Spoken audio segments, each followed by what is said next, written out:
Biotin laddu தலைமுடி நல்லா வளர்கிறதுக்கும் முடி கொட்டாமல் இருக்கிறதுக்கும் இந்த லட்டை நம்ம செஞ்சு சாப்பிட்லாம். இது நட்ஸு, நம்ம பழங்கள், ட்ரை ஃப்ரூட்ஸ் எல்லாம் போட்டு செய்கிறதுனால நல்ல சத்தான ஒரு உணவாகவும் இருக்கும். தலைமுடிக்கு மட்டும் இல்லை, உடம்புக்குமே நல்ல சத்து கொடுக்கக்கூடிய ஒரு லட்டு தான். இதை நான் ஏற்கனவே வீடியோ போட்டிருக்கிறேன், பயோட்டின் லட்டு செய்கிறது எப்படின்னு. அதில் கேழ்வரகும் வெல்லமும் கலந்துருப்பேன். அது இல்லாத இன்னொரு வகையான லட்டு செய்கிறது இது எப்படின்னு பார்ப்போம். இதில் நிறைஞ்சிருக்கிற பயோட்டின் தலைமுடி வளர்ச்சியை ஊக்குவிக்குது. இப்போது நம்ம ஏற்கனவே வறுத்து பொடி செஞ்சு வச்சதை ஒரு கப்பில் எடுத்துக்கலாம். பேரிச்சம்பழம், அத்திப்பழம், அப்புறம் திராட்சை பழம், இது மூணையும் நம்ம எடுத்து வச்சுக்கணும். மிக்ஸி ஜாரில் ஒரு சின்ன துண்டு பட்டை, 2 ஏலக்காய் போட்டு பொடி பண்ணிக்கலாம். அதுக்கப்புறமா இந்த ட்ரை ஃப்ரூட்ஸ் எல்லாத்தையும் அதில் போட்டு பொடி பண்ணிக்கணும். நம்ம ஏற்கனவே அரைச்சி வச்ச பொடியில் ஒரு ஸ்பூன் அளவில் நம்ம சுக்கு சேர்த்துக்கலாம். சின்ன ஸ்பூனில் 1 ஸ்பூன் அளவு சுக்கு சேர்த்துக்கலாம். இது நல்லா பொடிப்படுறதுக்காக அந்த மாவை நம்ம அதில் கொஞ்சம் போட்டு அரைச்சி எடுத்துக்கிறோம். திரும்ப அதை அதில் சேர்த்துடலாம் மாவோட. இப்போ இந்த பழங்கள் எல்லாத்தையுமே மிக்ஸி ஜாரில் சேர்த்து அரைச்சிக்கலாம். கொஞ்சம் அரைப்படுறது கஷ்டம்தான்.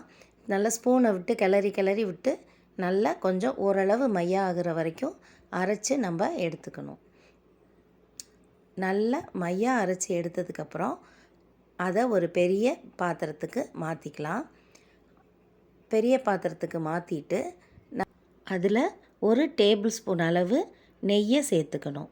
இப்போ நம்ம அரைச்சி வச்ச இந்த உலர் பழங்களோட விழுது, ஏற்கனவே நம்ம அரைச்சி வச்சுருக்கிற பொடி, நெய் எல்லாத்தையும் ஒன்றா கலந்து நல்லா பிசைஞ்சு விட்டுக்கணும். நல்லா எல்லா பக்கமும் அந்த கலக்கிற மாதிரி, அந்த பழக்கலவை கலக்கிற மாதிரி நம்ம நல்லாவே அதை பிசைஞ்சு விட்டுக்கணும். நெய் எதுக்குன்னா கையில் ஒட்டாமல் வரும், ஒரு நல்ல வாசமும் கொடுக்கும் இல்லையா, அதுக்காக தான்.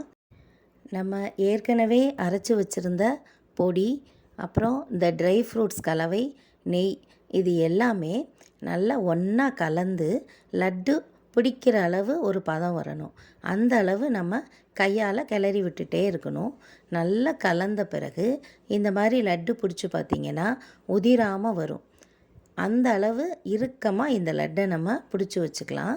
வெளியில் வச்சுருந்தா இந்த லட்டு 1 வாரம் கூட கெட்டு போகாது. ஃப்ரிட்ஜில் வச்சுருந்தா நம்ம 1 மாதம் கூட நம்ம இதை யூஸ் பண்ணிக்கலாம். 1 மாதம் வரைக்கும் நம்ம இதை பயன்படுத்திக்கலாம். இதை குழந்தைங்களுக்கு தினமும் ஒன்று கொடுக்கலாம். குழந்தைங்க, வளர்ந்தவங்க எல்லாருமே இதை சாப்பிட்லாம். முக்கியமாக சுகர் பேஷண்ட்ஸ் இதை சாப்பிட்லாம். ஏன்னா இதில் நேரடியான சர்க்கரை எதுவும் சேர்க்கப்படலை, பழங்கள் மூலமாக கிடைக்கிற இனிப்பு தான். ஆனால் அவங்க இதையுமே அளவோடு எடுத்துக்கணும். இதை ட்ரை பண்ணி பாருங்கள்.